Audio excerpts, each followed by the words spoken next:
Well, welcome to AI and I. I'm Dennis Tardon. I'm here with my favorite guest, Erika Barker. Hello, Erika, data scientist you. Hey, Dennis, how are you, my friend? It's so good to see you. Thank you for having me on again.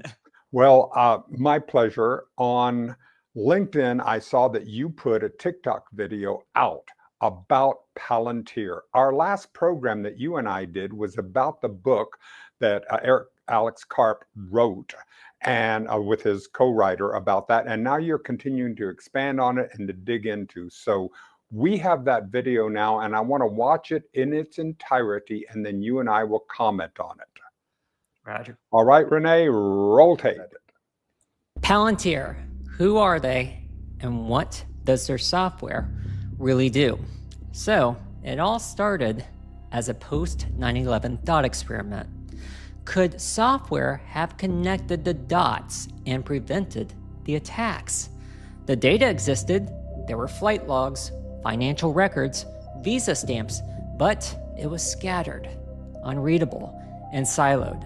So a crew of libertarian-leaning engineers, mostly ex-PayPal, decided to build a tool to make sense of fragmented information without tossing civil liberties in the trash. Well, that was the pitch anyway. Now, what they built became Palantir, part data integrator, part surveillance enabler, part government contractor with a startup hoodie. Not your typical tech company. So at its core, Palantir builds software for people who need to make sense of massive, chaotic data.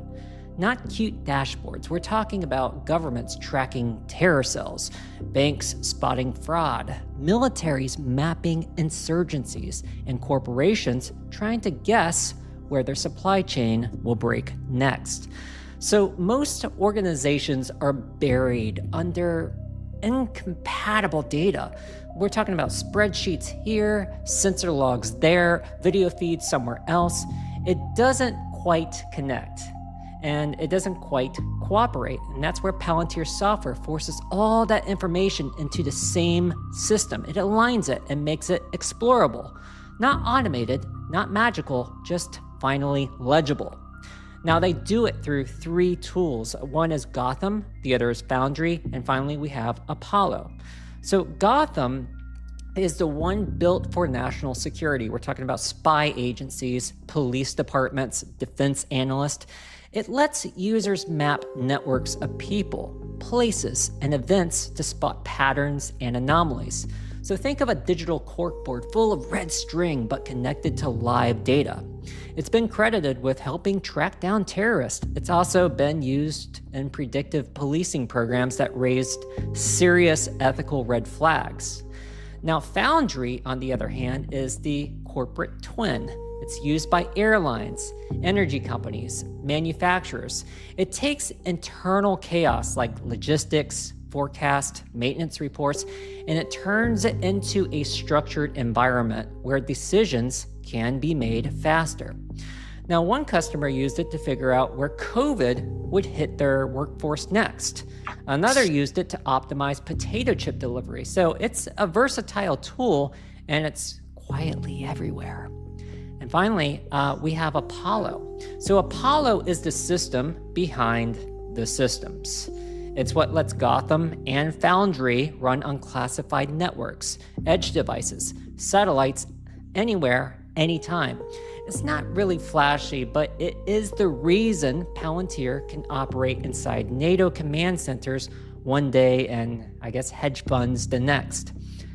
But Palantir is not just a tech story. It's also a political one, too.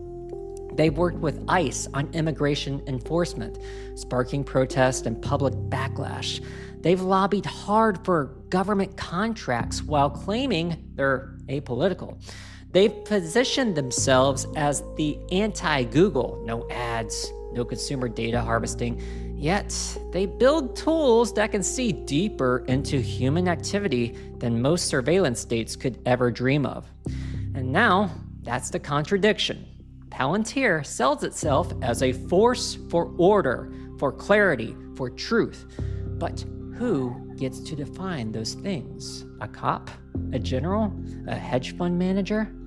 So, in a nutshell, Palantir doesn't just show you what's happening. It shows you how everything is connected and what might happen next. And once you know that, the only question left is, what do you do with it?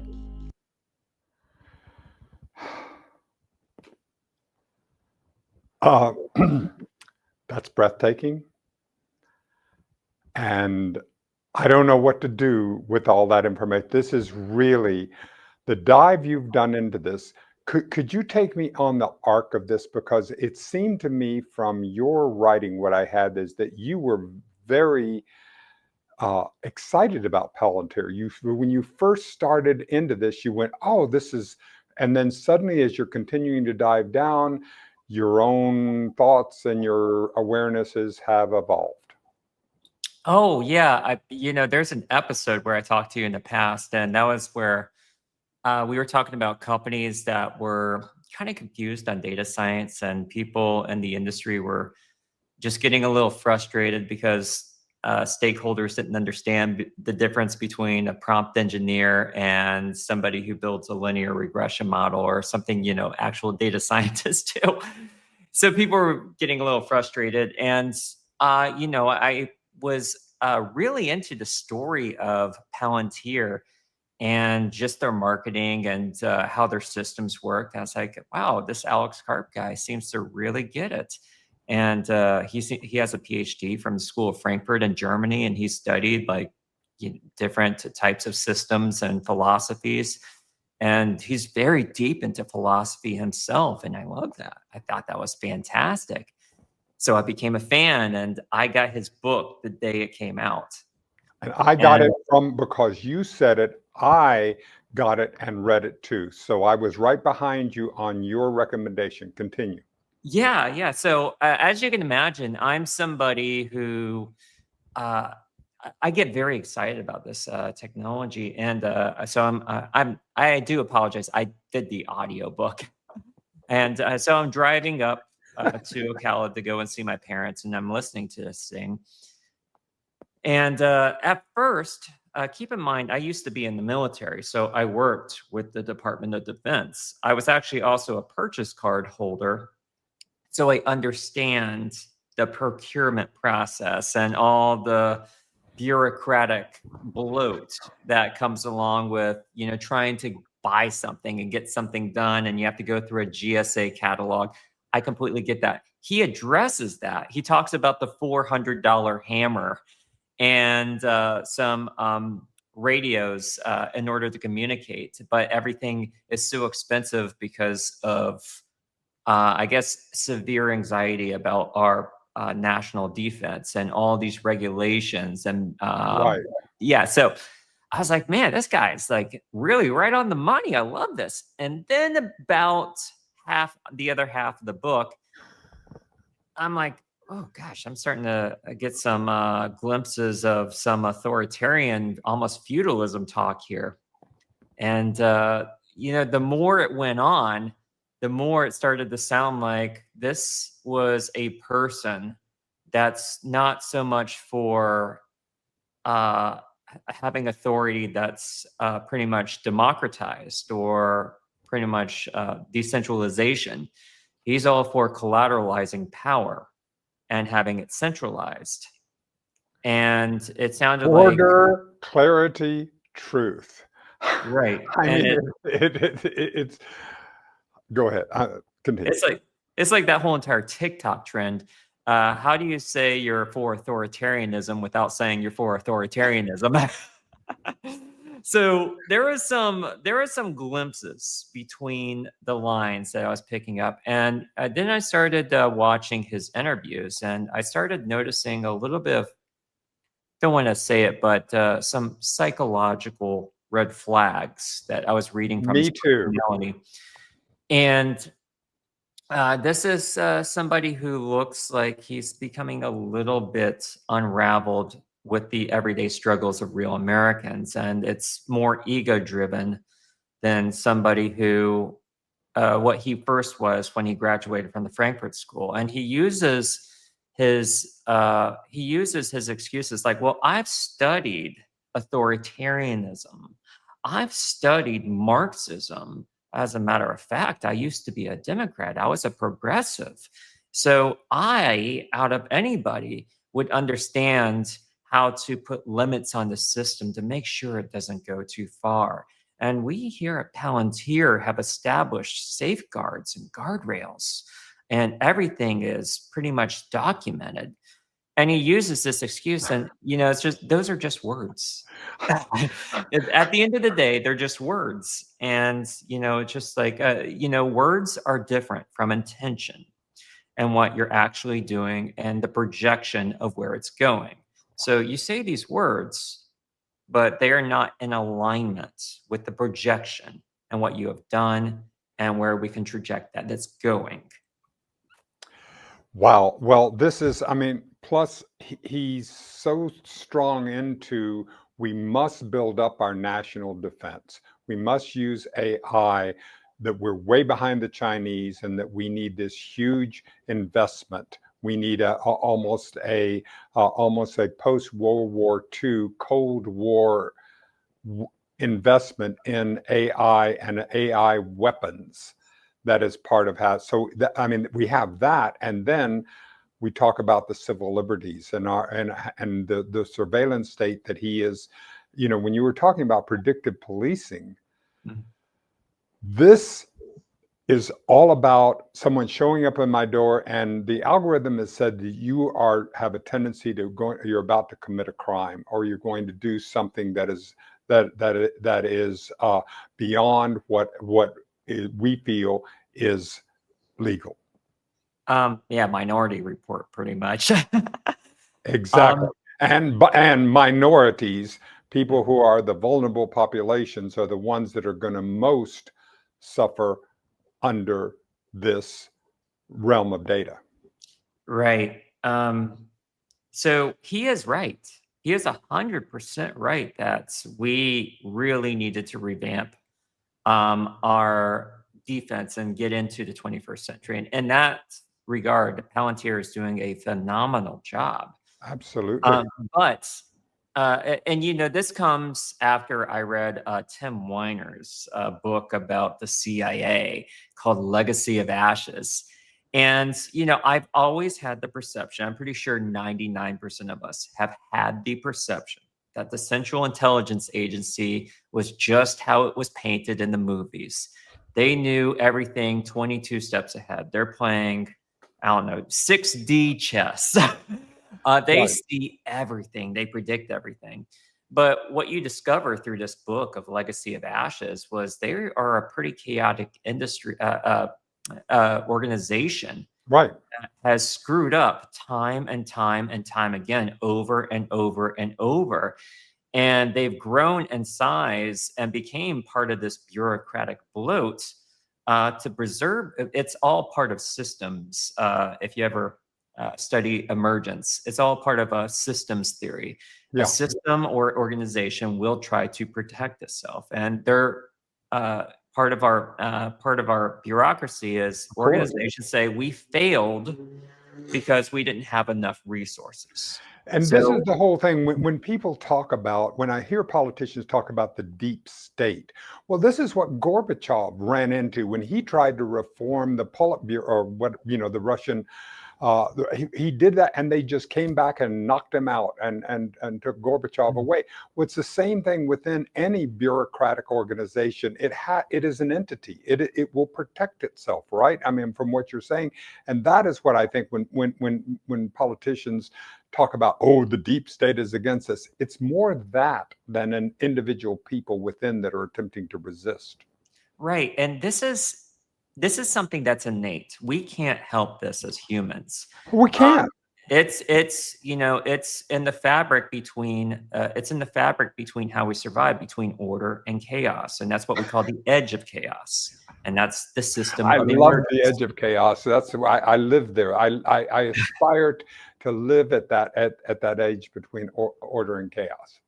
Right. So, everything, if you look inside of our human body, you'll find a lot of similarities with how cells work, with how systems work within our human body that is reminiscent to how governments work, from authoritarianism to democracies.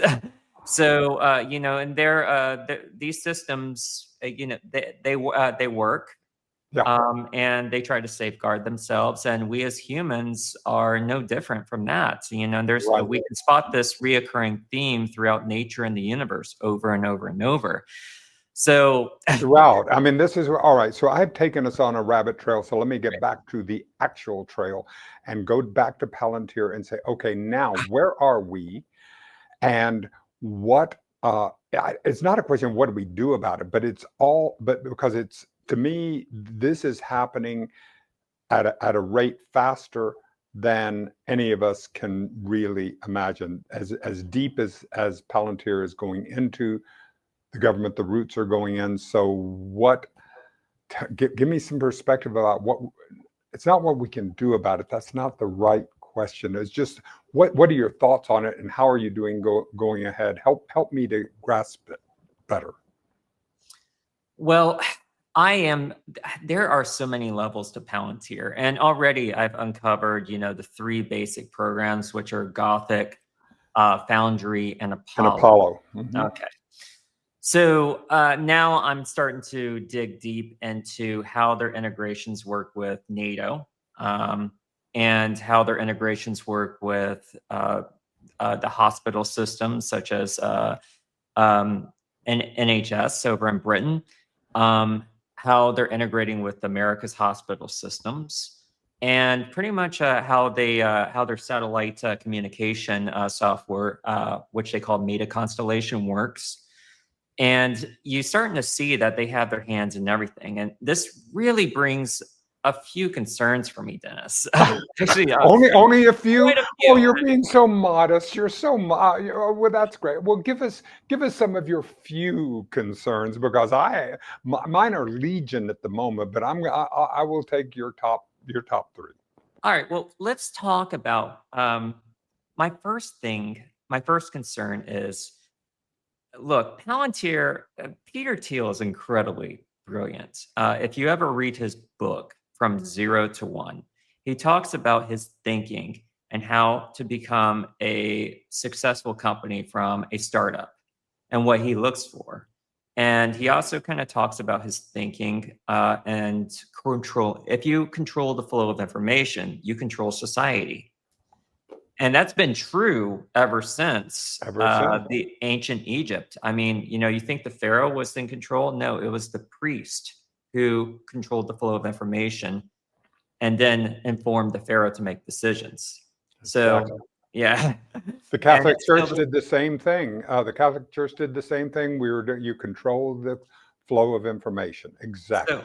that is something to remember. Those who control the flow of information controls society. And it's Got it. always been like that. And it exists to that day. Data scientists, people who provide information in front of any stakeholder or decision maker. Okay, so my concern is, with Palantir, it seems that it is becoming the sole funnel, the sole pipeline that is controlling the flow of information to decision makers that pretty much affect everybody in the world and our well-being. Wow. So, and there is, I mean, you could argue there is some infrastructure competition, but specifically for what Palantir does, because they started at a time where they couldn't get any venture capital from anybody, and it was just an idea, and everybody was like, no, that's stupid. Why do you want to go into some surveillance software like that? But Thiel understood from PayPal how he can use these same types of algorithms, from spotting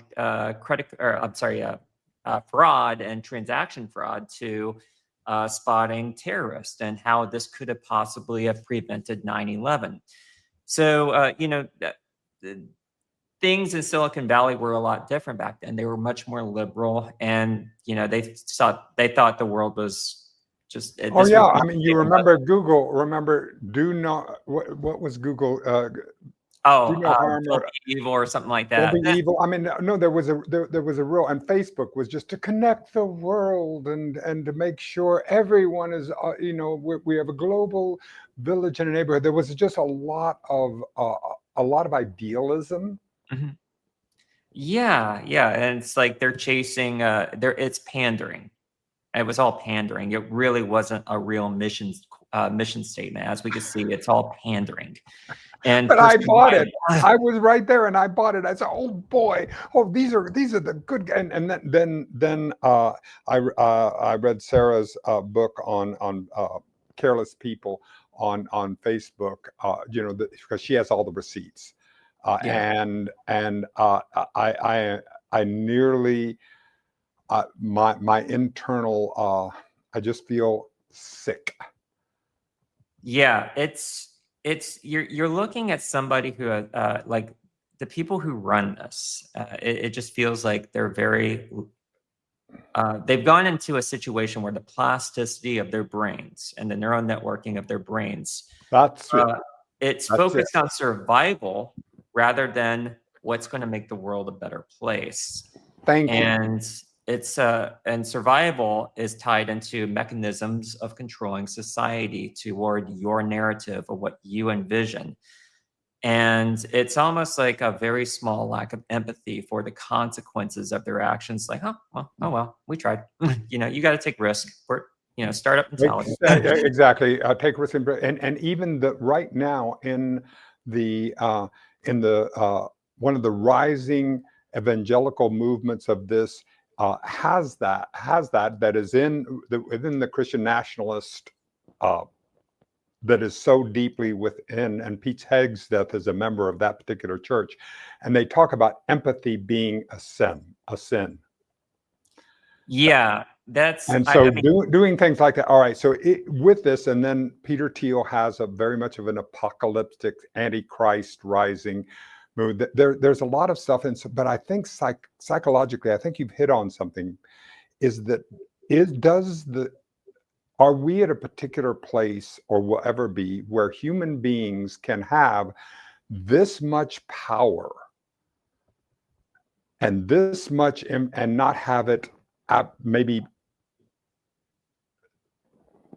affect our brains so much that we can no longer have access to things like empathy and the way, I mean, is there something there, because we've never had the kind of power or the kind of money or the kind of influence that we have today.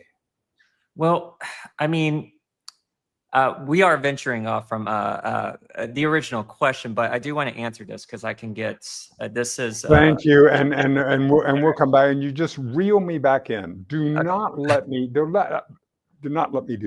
but there has been studies that have shown that if our brains are like sponges pretty much.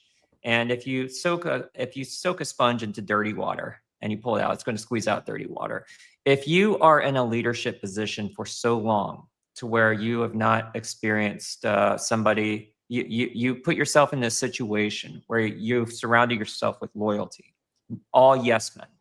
You do not want to be challenged. If you are ever challenged and told your ideas are false, and this is a reoccurring theme for years and years and years, then all of a sudden you live in a different reality from what is real reality for everybody else who understands the world. You are no longer somebody who is driven by logic. You are somebody who's driven by fantasy.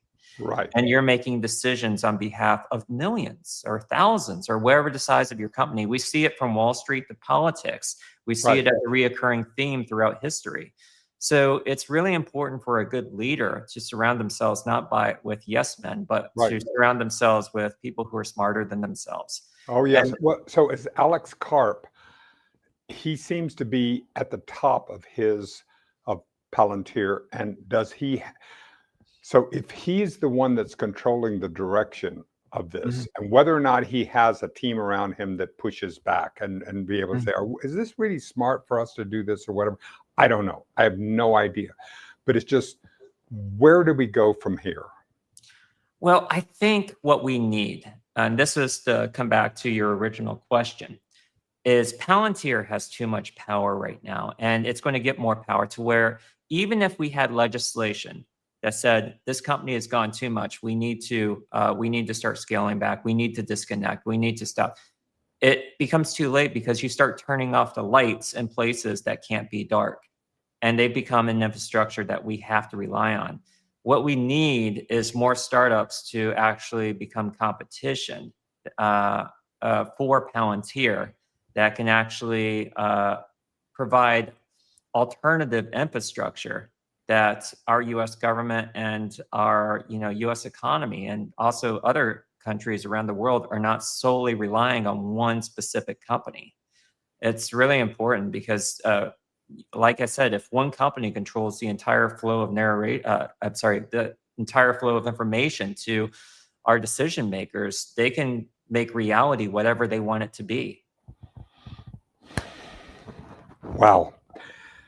Erika, that is what else do we want to say before we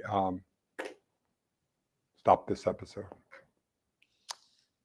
I Look, this is incredibly detailed and it can be very intimidating, even if you work in tech. There's so much integration. There's so much infrastructure that's happening. There's so much technical jargon. And then you're intertwining that with military jargon. And anybody who's in the military understands the pain of acronyms and SOPs. And it's a lot. I would say we do have some great tools to kind of understand what is going on. Right now, we can talk to our legislators. We can put out content, just researching the reoccurring theme of what happens when one entity controls the flow of information. And we can reach out to our legislators because this is a concern on both on the conservative side and also on the liberal side. Of course, this is societal. This is a bipartisan talking point, and this does not does not represent the democracy that conservatives stand for or liberals stand for. This is not. This is heading toward techno-feudalism, and this is not what our Constitution is about. So I would make it imperative to learn as much, to go onto Google Alerts, set a Palantir Google Alerts, just keep track of what's happening, and to learn more and more about it. And if you're somebody who has the power and you're a startup, try to take one thing that Palantir is doing and try to do it 1% better, because we do need competition. We need somebody to rival this. We need alternative infrastructure so we're not relying on just one company. What Palantir is doing is incredibly important and it's highly needed. As we've learned, the CIA alone was there was a lot of holes in it. But we need other companies right now to rival what Palantir is doing. So that way, it's just not landing into one person who has the power, or one company or one entity that has the power to reshape our reality. And we are all helpless. Elections no longer matter. We are pretty much serfs in this new fiefdom. That's right. That's currently being paved and built right now before our very eyes. Or fiefdom, sorry, I said fiefdom, fiefdom, you say potato, I say potato, and that is fine. Everyone listen to Erika and watch Erika's podcast. This is called the Gray Files. And the Gray Files, one of the one we're talking about is Palantir, but the Gray Files, I will have the link on the console, so please go there. And Erika, thank you so much for this opportunity. As always, please could we continue to have these conversations where you rein me back in and you keep me on track. Remember, this is what I love about our work together, is that we're accountable to one another for keeping the thread and working through to be able to do it. One of the ways that I feel like that we're contributing is that we're adding this to the zeitgeist. We're adding this to the information by having AI and I, and you and I continuing to have these conversations. Right. This is information. and it's got to be part of the flow. So we are doing our part. And for anybody who's listening, do some research and create your own content, put it out there. That helps. That's right. Awareness is the first crack in the system that might change reality for us for the It has to. better or worse. Well, this is the digital town square that we're on, and we're on a soapbox, a little soapbox at the end of the town square, going, "Pay attention, citizens!" And so, as citizen journalists, one citizen journalist to another, thank you, Erika Barker, for coming on AI and I, and for being my friend. Thank you, Dennis. Always a pleasure.